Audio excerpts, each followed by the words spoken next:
श्री शिवाय नमस्तोभ्यम दोस्तों, आइए जानते हैं कब करें योगिनी एकादशी का व्रत। 21 या 22 जून पारण का शुभ मुहूर्त जो है वो कुछ ऐसे कार्य या कुछ ऐसे जो विधि विधान है, उपाय हैं जो आप मात्र एकादशी तिथि पर ही कर लेते हैं बिना व्रत उपवास के, तो पुत्र विवाह, नौकरी, रोग, कर्ज इत्यादि से आपको मुक्ति होती है और सौभाग्य में भी आपकी वृद्धि होती है।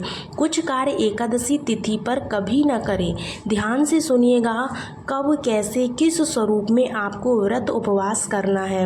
अंत तक बने रहें। सबसे पहले आप सभी ध्यान से सुनिएगा, एकादशी जो है, एकादशी व्रत करें या ना करें, इन नियमों का जरूर ध्यान रखें। कौन से नियम हैं वो? जब एकादशी तिथि शुरू हो जाए तो चावल का स्पर्श, एकादशी तिथि से शुरू हो जाए एकादशी तिथि समापन तक आपको चावल का स्पर्श नहीं करना है। ये अशुभता के स्वरूप में जाना जाता है और इस व्रत को खंडित भी किया जा सकता है।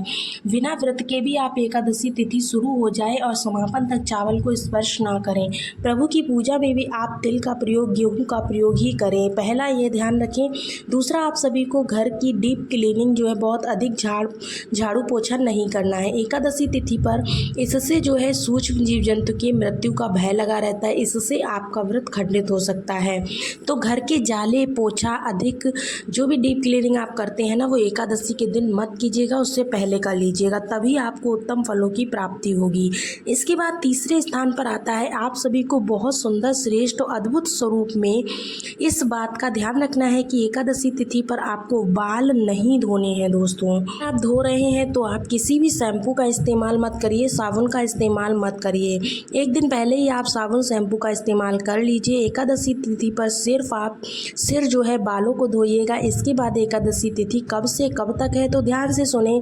एकादशी तिथि प्रारंभ हो रही है आपकी 21 जून 2025 की सुबह 7:19। एकादशी तिथि समापन जो है 22 जून 2025 की सुबह 4:28 पर है।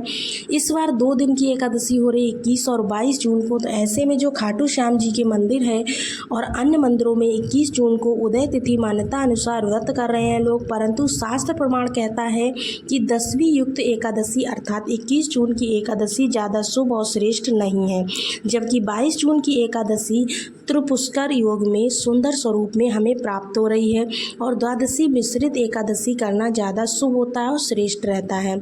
ऐसी स्थिति में मेरी बात करें तो 22 जून 2025 को ही हम सभी एकादशी का व्रत कर रहे हैं। आप भी 22 जून को ही एकादशी का व्रत कीजिएगा सुंदर फलों की प्राप्ति के लिए। यदि आप 21 जून को एकादशी करते हैं तो आपको कोई ज़्यादा दोष नहीं लगेगा, परंतु ज़्यादा उत्तम श्रेष्ठ फलों की प्राप्ति के लिए आप 22 जून को ही व्रत करें, अति उत्तम आपको परिणाम मिलेंगे।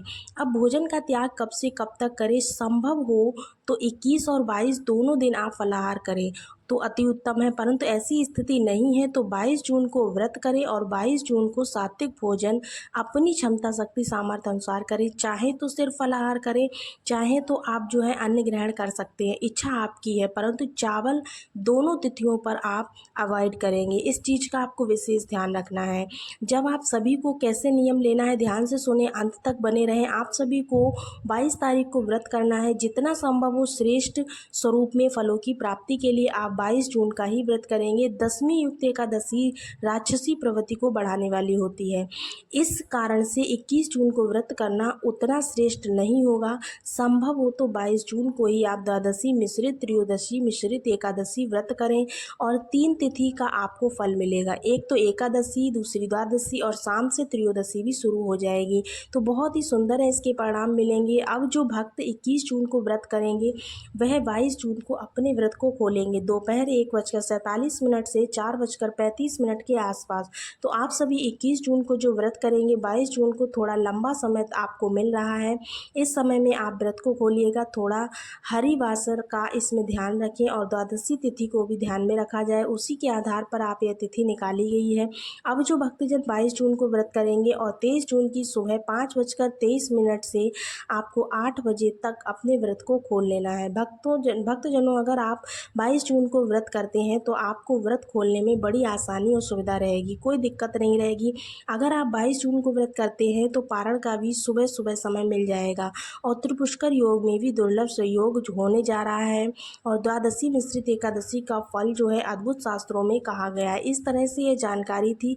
जरा सी वीडियो उपयोगी रहती है तो लाइक करें, शेयर करें, सब्सक्राइब ज़रूर करें। दोनों दिन एकादशी व्रत आप रख सकते हैं, अति उत्तम और अति श्रेष्ठ है, इसके परिणाम मिलेंगे। अब आप सभी को कौन से दिन किस कार्य को करना है, उपाय नियम के तहत ध्यान से सुनिएगा। आप सभी को जितना भी हो सके जल्दी उठना है, ब्रह्म मुहूर्त में उठे, ओम नमो भगवते वासुदेवाय महामंत्र का आप जाप करेंगे। सूर्य भगवान को जल चढ़ाएं, तुलसी में जल नहीं चढ़ाया जाएगा, इस बात का ध्यान रखें। सिर्फ आप दीपदान करेंगे। उसके बाद घर के दरवाजे पर जय माँ तुलसी, ओम नमो भगवते वासुदेवाय, ओम नमो श्री विष्णुवे नमः, इन मंत्रों का जाप करते हुए दीपक ज़रूर से लगाएं। इसके बाद आप सभी को अपने भगवान का, अपने पितृ इष्ट देवी देवताओं को ध्यान करते हुए जल्दी उठकर स्नान इत्यादि से निवृत्त होकर पीतांबर रंग के कपड़ों का चयन करना है। शिवलिंग पर आप सभी को एकादशी तिथि पर जल चढ़ाते हैं तो 3 बार स्वधा स्वधा स्वधा जरूर बोलिएगा।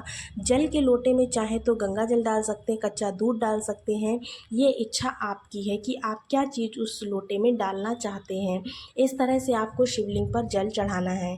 शिवलिंग पर जल आप एकादशी के दिन निश्चित रूप से चढ़ा सकते हैं, कोई दिक्कत की बात नहीं है। साथ ही साथ आपको बता दें कि शिवलिंग पर आप इन चीज़ों को डालकर अपने घर से जल में ले जाएं। 3 बार स्वधा स्वधा स्वधा बोलकर आप शिवलिंग पर जल चढ़ा दीजिए।